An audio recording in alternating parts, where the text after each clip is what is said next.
Hello friends, good morning. स्वागत है आप सबका हमारे यूट्यूब चैनल लर्नर्स क्लासेस में। हम यहाँ पर देख रहे थे घटना चक्र पूर्वावलोकन पॉलिटी 2023 सेशन को। तो चलिए शुरू करते हैं। इससे पहले फ्रेंड्स आपसे रिक्वेस्ट थी, आप चैनल पर पहली बार है तो प्लीज़ चैनल को सब्सक्राइब लीजिए, वीडियो को लाइक कर दीजिएगा और शेयर कर दीजिए। जो भी आपके सजेशन हो उसे कमेंट बॉक्स में जरूर बताइएगा। आज का हमारा जो टॉपिक है वो रहेगा राजभाषा। और यदि इसकी पीडीएफ चाहिए तो वीडियो के डिस्क्रिप्शन बॉक्स में टेलीग्राम का लिंक दे दिया गया है, वहाँ पर जाकर आप इसकी जो है टेलीग्राम ग्रुप ज्वाइन कर लीजिए। उसकी पीडीएफ वहाँ पर मिल जाएगी आपको। हमारा जो ये आज का टॉपिक है ये रहेगा राजभाषा। चलिए देखते हैं राजभाषा टॉपिक को। भारतीय संविधान के भाग 17 के अंतर्गत अनुच्छेद 343 से लेकर 351 में अनुच्छेद 343 से लेकर 351 में राजभाषा संबंधी प्रावधान किए गए हैं। अनुच्छेद 343 के खंड 1 के तहत संघ की राजभाषा हिंदी और जो है लिपि कौन सी होगी, तो ये देवनागरी होगी। संघ की जो राजभाषा होगी वो हिंदी होगी और लिपि देवनागरी होगी तथा संघ के शासकीय प्रयोजनों के लिए प्रयोग होने वाले अंकों का रूप भारतीय अंकों का अंतर्राष्ट्रीय रूप होगा। जो अंकों का मतलब डिजिट जो होंगे उनका प्रयोग किया जाएगा तो वो कौन से, वो अंतर्राष्ट्रीय स्तर के होंगे। अनुच्छेद 344 के तहत राष्ट्रपति को यह अधिकार है कि वह राजभाषा के संबंध में आयोग गठित कर सकता है और प्रथम राजकीय भाषा आयोग का गठन हुआ था 1955 में। 1955 में प्रथम राजकीय भाषा आयोग का गठन किया गया था, जिसकी अध्यक्षता की थी किसने, बीजी खेर ने इसकी अध्यक्षता की थी। अनुच्छेद 344 के खंड 4 के तहत राजभाषा पर जो है 30 सदस्यीय संयुक्त संसदीय समिति के गठन का प्रावधान है और इस समिति में लोकसभा के 20 सदस्य तथा राज्यसभा के 10 सदस्य शामिल होंगे। लोकसभा के जो होंगे तो वो इसमें 20 जो भी मेंबर होंगे शामिल होंगे और राज्यसभा के कितने मेंबर, तो वो 10 मेंबर शामिल होंगे। अनुच्छेद 345 में राज्य की जो राजभाषा संबंधी उपबंध है, अनुच्छेद 345 है इसमें, तो ये राज्य की जो राजभाषा संबंधी जो भी मतलब है तो उपबंध उसमें दिए गए हैं। अनुच्छेद 346 के तहत एक राज्य और दूसरे राज्य के बीच या किसी राज्य और संघ के बीच मतलब पत्र आदि की राजभाषा का उल्लेख है। अनुच्छेद 347 के अनुसार किसी राज्य की जनसंख्या के किसी भाग द्वारा बोली जाने वाली भाषा के संबंध में विशेष उपबंध का प्रावधान किया गया है। किसमें, अनुच्छेद 347 में। 14 सितंबर 1949 को हिंदी संवैधानिक रूप से राजभाषा घोषित की गई थी। 14 सितंबर 1949 को हिंदी को जो था तो ये संवैधानिक रूप से इसको राजभाषा घोषित किया गया था। 14 सितंबर को हिंदी दिवस मनाया जाता है, इसीलिए तब से ही मतलब ये 14 सितंबर को प्रतिवर्ष क्या है, हिंदी दिवस के रूप में मनाते हैं हम लोग। अनुच्छेद 348 के तहत उच्चतम न्यायालय और उच्च न्यायालयों में और अधिनियमों, विधेयकों आदि में प्रयोग की जाने वाली भाषा संबंधी जो है उपबंध उसमें दिए गए हैं। अनुच्छेद 348 के खंड 1 का के तहत प्रावधान किया गया है कि जो भी मतलब उच्चतम न्यायालय और उच्च न्यायालयों की सभी कार्यवाहियां जो होंगी तो वो अंग्रेजी में होंगी। मतलब आपने अगर कभी देखा होगा कि उच्चतम न्यायालय का मतलब हाई कोर्ट या सुप्रीम कोर्ट का जो भी मतलब कोई ऑर्डर आता है तो वो क्या होता है, वो इंग्लिश में ही लिखा होता है। कोई भी ऑर्डर मतलब हिंदी में नहीं आता है। अनुच्छेद 350 का के तहत प्राथमिक स्तर पर मातृभाषा में शिक्षा की सुविधाओं का प्रावधान उल्लेखित है। अनुच्छेद 350 खा में जो भाषाई अल्पसंख्यक वर्गों के लिए एक विशेष अधिकारी की नियुक्ति राष्ट्रपति द्वारा किए जाने के उपबंध किए गए हैं। अनुच्छेद 351 में हिंदी भाषा के विकास के लिए निर्देश दिए गए हैं। अनुच्छेद 351 जो है तो इसमें हिंदी भाषा के विकास के लिए निर्देश दिए गए हैं। भारतीय संविधान में किसी भी भाषा को 8वीं अनुसूची के अंतर्गत शामिल नहीं किया गया है। ये जो भारत का संविधान है तो इसमें मतलब किसी भी भाषा को 8वीं अनुसूची के अंतर्गत इसमें शामिल नहीं किया गया है। संविधान के प्रारंभ में केवल कितनी 14 भाषाओं को 8वीं अनुसूची में शामिल किया गया था। जब ये संविधान बना था तो उस समय क्या था, सिर्फ 8वीं अनुसूची जो ये बनी थी तो इसमें सिर्फ 14 भाषाओं को ही शामिल किया गया था। उसके बाद फिर 21वें संविधान संशोधन अधिनियम 1967 के द्वारा सिंधी भाषा को इसमें शामिल किया गया तथा 71वें संविधान संशोधन अधिनियम 1992 के द्वारा कोंकणी, मणिपुरी और नेपाली को 8वीं अनुसूची में जोड़ा गया। उसके बाद फिर ये 92वां संविधान संशोधन अधिनियम 2003 में आया और ये 7 जनवरी 2004 से प्रभावी हुआ था। ये मोस्ट इम्पॉर्टेंट याद रखिए कि ये जो 92वां संविधान संशोधन था तो ये हुआ 2003 में था और प्रभावी हुआ था, तो ये 7 जनवरी 2004 से प्रभावी हुआ था। इसके द्वारा बोडो, डोगरी, मैथिली और संथाली को भी इसमें जोड़ा गया। फिर उसके बाद 96वें संविधान संशोधन अधिनियम 2011 के द्वारा 8वीं अनुसूची में शामिल जो है उड़िया भाषा का नाम परिवर्तित करके क्या ओडिया किया गया। पहले इसको उड़िया कहा जाता था, बाद में इसका नाम परिवर्तित करके ओडिया किया गया। इस प्रकार जो है अब वर्तमान में 8वीं अनुसूची में जो शामिल भाषाओं की संख्या है तो वो कुल कितनी 22 है, मतलब 22 भाषाएं अब वर्तमान में हैं। भाषा जो शास्त्रीय दृष्टि से द्रविड़ परिवार की भाषा कौन सी? ब्राहुई थी। ब्राहुई है, जो कि मतलब कहाँ की? बलूचिस्तान की भाषा है। अब हम देखेंगे क्वेश्चंस को।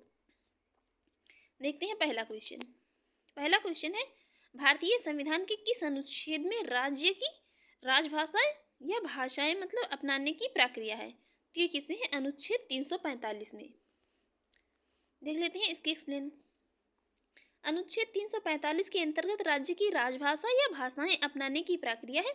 इसके अनुसार किसी राज्य का विधानमंडल विधि द्वारा उस राज्य में प्रयोग होने वाली भाषाओं में से किसी मतलब एक या अधिक भाषाओं को या हिंदी को उस राज्य के सभी या किन्हीं प्रयोजनों के लिए प्रयोग की जाने वाली भाषा के रूप में अंगीकृत कर सकेगा।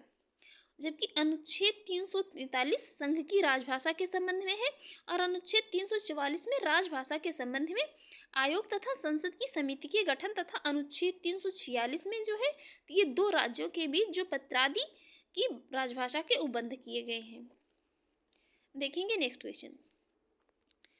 क्वेश्चन है भारतीय संविधान में भारत की आधिकारिक भाषा से जुड़े प्रावधानों में संसद संशोधन कर सकती है। तो यहाँ पर ये ना अपने सदस्यों के द्वारा साधारण बहुमत से कर सकती है, ना 2/3 बहुमत के द्वारा, ना 3/4 के द्वारा, ना अपने मतलब 1/3 सदस्यों के समर्थन के द्वारा भी नहीं। यहाँ पर जो है देखते हैं इसकी एक्सप्लेन। ये जो मतलब हिंदी और अंग्रेजी के रूपों में इसमें अंतर है। हिंदी में रूप में जो प्रश्न पूछा गया था तो कुछ और पूछा गया था भारत, और इंग्लिश में जो है कभी कभी क्या होता है इसमें इंग्लिश में वही क्वेश्चन का जो है अर्थ कुछ और होता है और जो हिंदी में क्वेश्चन लिखा होता है तो उसका अर्थ वहाँ पर कुछ और निकलता है। तो ये जो भारतीय संविधान में संघ की राजभाषा से संबंधित प्रावधानों में संसद अपने सदस्यों के जो है किस बहुमत द्वारा संशोधन करने के लिए सशक्त है। तो उल्लेखनीय है कि संविधान के भाग 17 के अंतर्गत अनुच्छेद 343, 344, 346 और 348 के खंड 1 खा के तहत संघ की राजभाषा के जो विषय से संबंधित प्रावधान है। ये जो यहाँ पर है तो ये प्रश्न की हिंदी और अंग्रेजी में मतलब इसमें ये यहाँ पर जो भी इसका मतलब ट्रांसलेट करने में है तो कुछ यहाँ पर ये गड़बड़ी हो गई, इसलिए यहाँ पर इसका जो है कोई भी राइट आंसर यहाँ पर नहीं आ रहा है। इसलिए देखते हैं नेक्स्ट क्वेश्चन।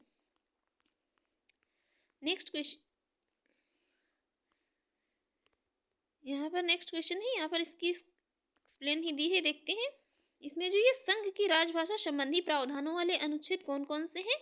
तो ये हैं 343, 344, 346, 348 खंड 1 खा में संशोधन जो है द्वारा संसद द्वारा अनुच्छेद 368 के खंड 2 में अधिकथित प्रक्रिया के अनुसार ही संभव है, अन्यथा नहीं। और ये अनुच्छेद जो है 343, 344, 346 और 348 इसमें अनुच्छेद 368 के खंड 2 से मतलब शासित इसमें नहीं है, इसलिए इनमें संशोधन के लिए कम से कम आधे राज्य विधानमंडलों का अनुसमर्थन नहीं चाहिए होता है। यहाँ पर ये जो है ये क्वेश्चन ही मतलब कुछ गलत तरीके से पूछा गया है, इसलिए यहाँ पर देखते हैं नेक्स्ट क्वेश्चन है निम्नलिखित में से भारत के संविधान में उल्लेखित भाषाओं के बारे में क्या सही है। भाषाओं के बारे में यहाँ पर पूछा है कौन सा स्टेटमेंट सही है। यहाँ पर डी आंसर होगा। बोडो संविधान की 8वीं अनुसूची में स्वीकृत भाषा है। संथाली बोडो को ये बाद में जोड़ा गया, तो ये बोडो संविधान की 8वीं अनुसूची में क्या है, स्वीकृत भाषा है। देखते हैं इसके एक्सप्लेन।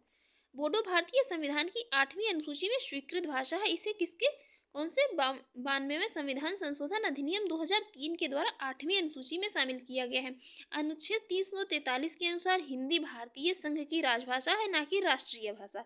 जो है कि राष्ट्रीय भाषा ही कोई नहीं, वो की गई है संविधान में, किसी मतलब राष्ट्रीय भाषा की संविधान में बात नहीं की गई है, राजभाषा की बात की गई है, संविधान की 8वीं अनुसूची में शामिल नहीं है। मतलब अनुच्छेद 350 का के अनुसार प्रत्येक राज्य और राज्य के भीतर प्रत्येक स्थानीय प्राधिकारी जो भाषाई अल्पसंख्यक वर्गों के बालकों को शिक्षा के प्राथमिक स्तर पर क्या है, मातृभाषा में शिक्षा की सुविधाएं उपलब्ध कराने का प्रयास किया जाता है। और राष्ट्रपति किसी ऐसे राज्य को ऐसे निर्देश दे सकेगा जो वह ऐसी सुविधाओं का उपबंध सुनिश्चित कराने के लिए आवश्यक या उचित समझता है। राज्य किसी भी प्रकार से उन्हें ऐसा करने के लिए बाध्य नहीं कर सकता है। देखते हैं नेक्स्ट क्वेश्चन।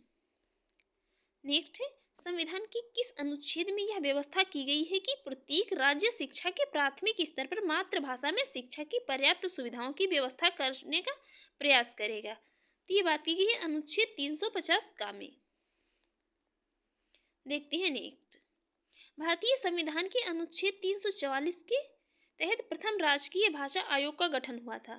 तो ये हुआ था 1955 में और वीजी खेर इसकी अध्यक्ष रहे थे, उन्होंने इसकी अध्यक्षता की थी।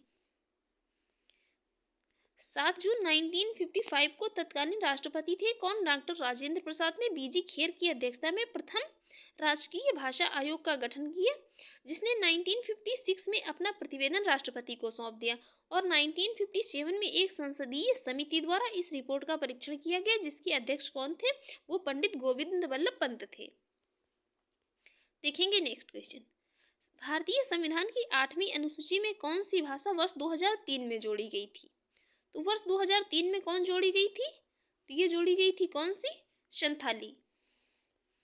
4 भाषाओं को जोड़ा गया था 92वें संविधान संशोधन के द्वारा, जिसमें और 2004 से ये जो है प्रभावी हुआ था, तो उसमें शामिल थी बोडो, डोगरी, मैथिली और संथाली। अब वर्तमान में जो है ये 22 भाषाएं हैं, 22 भाषाओं को मतलब संविधान के तहत मान्यता प्राप्त है, जिसमें कौन सी है, असमिया, बंगला, गुजराती, हिंदी, कन्नड़, कश्मीरी, कोंकणी, मणिपुरी, मलयालम, मराठी, नेपाली, उड़िया, ये ओडिया, पंजाबी, संस्कृत, सिंधी, तमिल, तेलुगु, उर्दू, वोडो, डोगरी, संथाली और मैथिली, ये जो है वर्तमान में 22 भाषाएं 8वीं अनुसूची में सम्मिलित है। देखते हैं नेक्स्ट क्वेश्चन। नेक्स्ट है 1993 में निम्नलिखित में से कौन सी भाषा 8वीं अनुसूची में सम्मिलित नहीं की गई। तो यहाँ पर भी ये क्वेश्चन जो है गलत पूछा गया है, क्योंकि यहाँ पर ये 1993 में इसमें से ये चारों भाषाओं में से जो है किसी को भी, ये चारों भाषाओं को नहीं सम्मिलित किया गया। तो यहाँ पर क्योंकि यहाँ पर देख जो है बात की जा रही है कब की, 1993 की। यहाँ पर इन चारों को कब जोड़ा गया, 2003 में बोडो, डोगरी, मैथिली और संथाली को। तो यहाँ पर देखते हैं नेक्स्ट क्वेश्चन। नेक्स्ट क्वेश्चन है, निम्नलिखित संविधान संशोधन अधिनियमों में से किस एक के अंतर्गत भारत के संविधान की 8वीं अनुसूची में 4 भाषाएं जोड़ी गई, जिससे उनकी संख्या बढ़कर कितनी, 22 हो गई थी। तो ये किसके द्वारा, 92वें संविधान संशोधन अधिनियम के द्वारा जोड़ी गई थी 4 भाषाएं वही। देखते हैं नेक्स्ट, निम्नलिखित में से कौन सी भाषा संविधान की 8वीं अनुसूची में नहीं है। तो ये कौन सी नहीं है, उर्दू है, नेपाली है, कोंकणी है, नहीं है तो वो कौन सी, भोजपुरी नहीं है। देखते हैं नेक्स्ट, संविधान की 8वीं अनुसूची में संवैधानिक संशोधन द्वारा निम्न में से कौन सी भाषा जोड़ी गई। तो ये संवैधानिक संशोधन के द्वारा जोड़ी गई कौन सी, सिंधी और कोंकणी, बाकी ये संस्कृत और पंजाबी को नहीं जोड़ा गया। देखते हैं नेक्स्ट क्वेश्चन, कौन सी भाषा हमारे संविधान की 8वीं अनुसूची में सम्मिलित नहीं है। तो सम्मिलित है कौन सी, कश्मीरी, डोगरी, गुजराती सम्मिलित नहीं है, तो कौन सी, राजस्थानी नहीं सम्मिलित है। तो यही राइट आंसर हो जाएगा ऑप्शन सी। नेक्स्ट है, 71वें संशोधन से संविधान की 8वीं अनुसूची में कौन सी 3 भाषाएं जोड़ी गई थी। तो वो 3 भाषाएं जोड़ी गई थी कौन सी 71वें द्वारा, नेपाली, कोंकणी और मणिपुरी। नेक्स्ट, कौन सी भाषा संविधान की 8वीं अनुसूची में शामिल नहीं है। तो 8वीं अनुसूची में शामिल नहीं है कौन, अंग्रेजी, बाकी हिंदी, संस्कृत और उर्दू सबको सम्मिलित किया गया है। यहाँ पर अभी हमने देखी थी वो 22 भाषाएं जो सम्मिलित हैं। देखते हैं नेक्स्ट क्वेश्चन। नेक्स्ट क्वेश्चन है, भारतीय संविधान की 8वीं सूची में मान्य सरकारी भाषाओं की संख्या है, तो वो कितनी है? अब 22 है। वर्तमान में जो है कितनी? 22 है। देखते हैं नेक्स्ट क्वेश्चन है, भारतीय संविधान की 8वीं अनुसूची में मान्य राजकीय भाषाओं की संख्या है, तो कितनी है? 22 है। राइट आंसर हो जाएगा ऑप्शन ए। नेक्स्ट है, निम्नलिखित में से किस राज्य ने संस्कृत भाषा को राज्य की द्वितीय राजभाषा का दर्जा प्रदान किया? तो ये किसने किया है? ये उत्तराखंड ने। देखते हैं, उत्तराखंड राज्य ने जनवरी 2010 में संस्कृत भाषा को राज्य की द्वितीय राजभाषा का दर्जा प्रदान किया है। इसके कुछ दिनों बाद तत्कालीन मुख्यमंत्री कौन थे? रमेश पोखरियाल निशंक ने उत्तराखंड के ऋषिकेश को संस्कृत नगरी भी घोषित किया था। ये इंपॉर्टेंट है, पूछा जा सकता है। वर्ष 2019 में हिमाचल प्रदेश संस्कृत भाषा को राज्य की द्वितीय राजभाषा का दर्जा देने वाला दूसरा राज्य बना। तो आप लोग जो है कमेंट बॉक्स में बताइए, यदि ये दूसरा बना है तो पहला कौन सा है? यदि ये दूसरा बना है तो पहला भी तो कोई होगा। देखते हैं नेक्स्ट क्वेश्चन। नेक्स्ट क्वेश्चन जो है वो है, संविधान की 8वीं सूची में सम्मिलित भाषाओं में से निम्नलिखित में से कौन सी भाषा बोलने वाले सर्वाधिक हैं? तो जो सर्वाधिक भाषा बोलने वाले हैं वो है कौन? सर्वाधिक भाषा बोली जाती है बंगाली। बंगाली बोलने वाले मतलब सर्वाधिक हैं 8वीं अनुसूची में जो भी सम्मिलित है। देखते हैं इसकी एक्सप्लेन देख लेते हैं। वर्ष 2011 की जनगणना के आंकड़ों के अनुसार संविधान के तहत अनुसूचित जो मतलब संविधान के तहत अनुसूची है 22 भाषाओं में से मतलब सर्वाधिक लोगों द्वारा बोली जाती है कौन सी? हिंदी, दूसरे क्रम पर बंगाली तथा तीसरे क्रम पर कौन सी? मराठी भाषा बोली जाती है। यहाँ पर बात की जा रही है कौन सी भाषा बोलने वाले मतलब सर्वाधिक हैं, तो बंगाली बोलने वाले सर्वाधिक हैं। सर्वाधिक लोगों के द्वारा हिंदी और दूसरे क्रम पर जो है बंगाली बोली जाती है। यहाँ पर हिंदी दी नहीं है, इसलिए दूसरे क्रम पर जो है बंगाली और तीसरे क्रम पर कौन सी? मराठी बोली जाती है। तो ये हिंदी दिया होता तो यहाँ पर हिंदी ही राइट आंसर हो सकता था।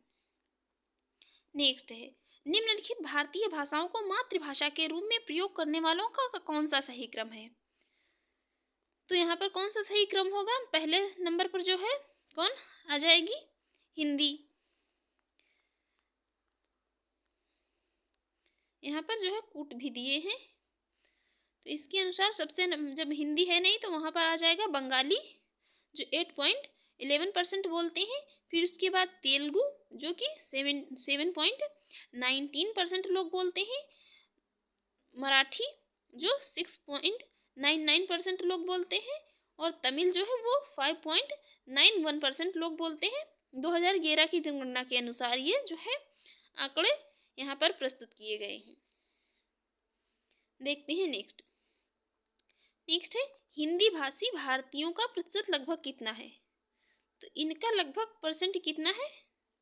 जो हिंदी भाषी भारतीय हैं तो ये देश की जनसंख्या में लगभग कितना? 41.03%। और 2011 की जनगणना के अनुसार यह कितना है? ये 2001 के अनुसार और 2011 की जनगणना के अनुसार यह है 43.63%। नेक्स्ट क्वेश्चन, निम्नलिखित में से कौन सी भाषा बलूचिस्तान की है किंतु भाषा शास्त्रीय दृष्टि से द्रविड़ परिवार की है? तो ये कौन सी है? ब्राहुई जो है तो ये भाषा शास्त्रीय दृष्टि से द्रविड़ परिवार की भाषा है और ये बलूचिस्तान की भाषा है। देखते हैं नेक्स्ट, निम्नलिखित भाषाओं पर विचार कीजिए। 3 भाषाएं दी हैं, गुजराती, कन्नड़ और तेलुगु। इनको बताना है मतलब किस श्रेणी में ये क्लासिक भाषाएं घोषित हैं। किस सरकार ने इनको जो है क्लासिकी भाषा घोषित की है? किसको? तो यहाँ पर घोषित किया गया है किसको? कन्नड़ और तेलुगु को, ना कि गुजराती को नहीं घोषित किया गया है क्लासिक भाषा। देख लेते हैं इसकी एक्सप्लेन। ये भारतीय भाषाओं की प्राचीन साहित्यिक परंपरा का संरक्षण और संवर्धन करने हेतु भारत सरकार द्वारा उन्हें शास्त्रीय भाषा का दर्जा प्रदान किया गया है। अब तक भारत सरकार द्वारा जो है कुल 6 भारतीय भाषाओं को शास्त्रीय भाषा का दर्जा प्रदान किया है, जिसमें शामिल है तमिल को वर्ष 2004 में, संस्कृत को 2005 में, तेलुगु और कन्नड़ को 2008 में, मलयालम को 2013 में तथा ओडिया को 2014 में जो है शास्त्रीय भाषा का दर्जा प्रदान किया गया।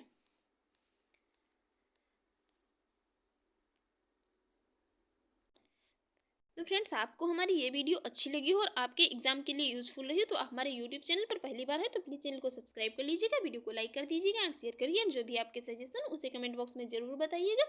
इसकी जो है पीडीएफ के लिए वीडियो के डिस्क्रिप्शन बॉक्स में टेलीग्राम का लिंक दिया हुआ है, वहाँ पर जाकर आप इसका टेलीग्राम ग्रुप ज्वाइन कर लीजिए, वहाँ पर आपको इसकी पीडीएफ मिल जाएगी।